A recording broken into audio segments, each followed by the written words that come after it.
teria feito um progresso interior.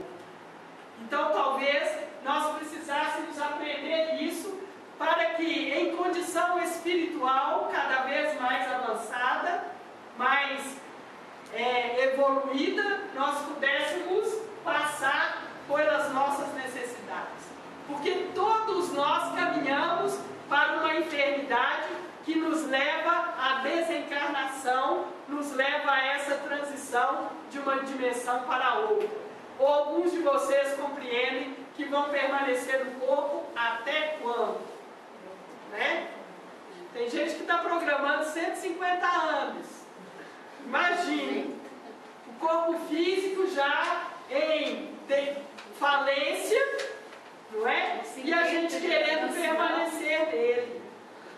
Não é assim? Às vezes porque acreditamos que muitos anos é que é bom.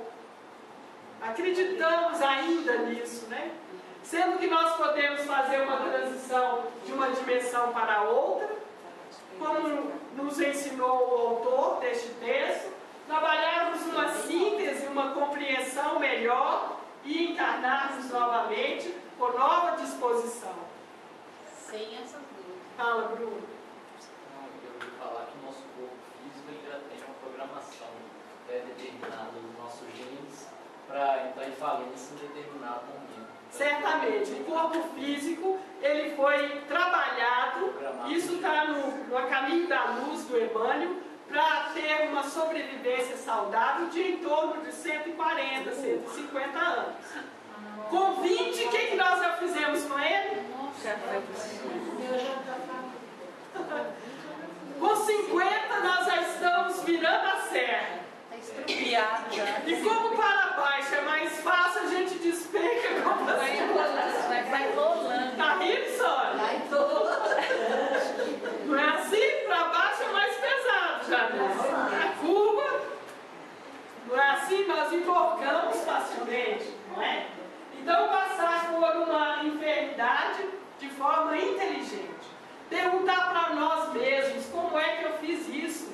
Como é que eu posso, então, refazer isso que fiz, né? Como é que seria a contraparte daquele processo? O outro lado daquilo, não é? Isso serve para todas as dificuldades que nós vivemos também, não é? Nós vamos ver que dentro desse processo existe uma aprendizagem profunda, existe uma oportunidade profunda de desenvolvimento. Ou seja, todos os processos pelos quais nós passamos, principalmente os que nos atingem em dor moral, em dor física, são processos de profunda aprendizagem, oportunidade de desenvolvimento. Pode ser uma contrariedade qualquer.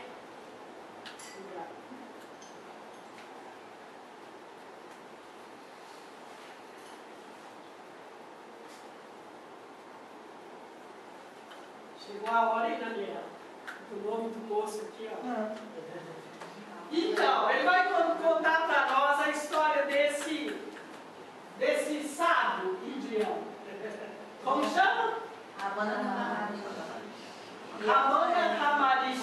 Maharishi. Não tem jeito, é a língua. Em Lé. Maharishi. Com R, o Ramana. Eu escrevi errado. É com E? O Ramana é com R. Ah, tá. E é R. Não. Ramana. Primeiro nome. Ramana. Ramana Maharishi. Não tem o I depois do R. Não tem aqui. É? É. Então, vamos lá. Conta-se que Ramana Maharishi, um sábio indiano que teve essa enfermidade manifesta em um braço, ele estava tão compenetrado do que aquilo estava fazendo com o seu corpo físico, e ele estava tão consciente do trabalho que estava sendo realizado em benefício da purificação da maldade humana, ele estava tão compenetrado disso, que dizem as testemunhas que assistiram a esse seu processo de transição, que foi como se ele tivesse se iluminado todo e como se houvesse uma auréola. Essa é outra palavra que custa saber. De luz. Olha como que ele estava inteiramente vinculado ao processo que o corpo físico desenvolvia, sem aquela participação emocional, mental dentro desse processo. Ele fazia isso, como nós poderíamos dizer, como eu observador, podendo vivenciar a transmutação de todo o seu corpo físico, manifestando a enfermidade, trazendo esse fogo que ele disse para nós aqui anteriormente, substância de luz, um processo de liberação dessa luz. Não foi isso que ele falou? Então, um processo de transição, ele acompanhou o processo acontecendo. E a enfermidade manifesta no braço foi, então, se transmutando diante dele próprio, em consciência, e também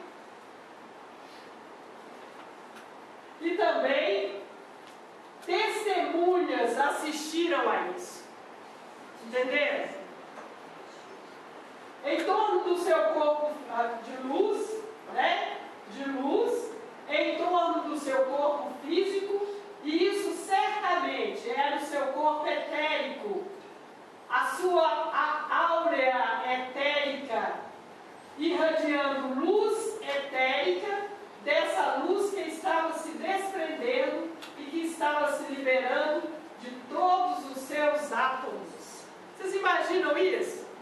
Um átomozinho manifestando luz, somado aos milhões de átomos que constituem o nosso corpo físico, e aí manifestando o seu corpo etérico, o seu corpo de luz. Imagina. E as testemunhas que assistiram a essa cena da desencarnação de Ramana Maharishi disseram que realmente tiveram a visão dessa luz, inclusive quase materializada, muito presente, perceptível dentro do aposento do qual ele desencarnava. Olha só que coisa interessante. Participaram disso. Perceberam quase materialização dessa luz. Mas o episódio não ficou só no plano do fenômeno, como a maioria de nós gosta, né? Todos sentiram, segundo o que declararam, uma imensa paz, uma paz interna.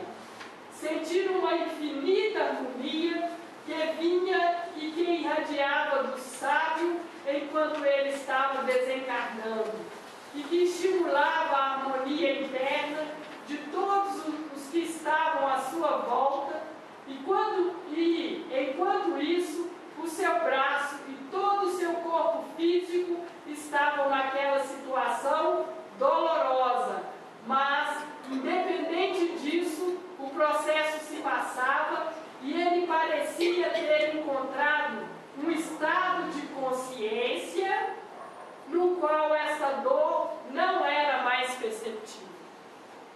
Olha que coisa importante. É possível então para nós trabalharmos a nossa desencarnação buscando um estado de consciência tal que nos permitir ao corpo fazer o trabalho dele, agravar a enfermidade, até que o corpo espiritual possa ser liberto naturalmente, com continuidade de nossa consciência, com total percepção do que está acontecendo conosco ali. E nós vamos ver na etapa seguinte, quando começarmos a falar sobre as etapas da desencarnação, né, as 3 etapas da morte física, como que isso pode ir acontecendo, como vamos perceber essa movimentação. E vamos deixar claro que aqui ainda, numa situação dolorosa, é claro que havia dor física, não é isso? E podemos imaginar que esse sábio provavelmente não fazia uso de nossas medicações comuns. Então, ele permanecia em total envolvimento, entregue àquilo que se passava com ele. Nós somos assistidos de outra forma, não é? Em nossas desencarnações, somos aliviados da dor física, mas podemos permanecer em nossa consciência. Então poderíamos perguntar, e nós? Então a gente não vai receber medicação alguma? Vamos viver essa dor intensa? Não é? Vamos registrar isso? Nós já vimos que às vezes permanecemos no registro da dor de forma tão intensa que isso nos impede de adentrarmos uma dimensão próxima à nossa e caímos num astral inferior. Não é isso? Então nós que ainda não atingimos esse nível de consciência, podemos ter um auxílio para a nossa dor física, como temos na verdade. E às vezes não. Às vezes não temos dor física para desencarnar, não é mesmo? Mas o fato é que podemos manter isso de forma...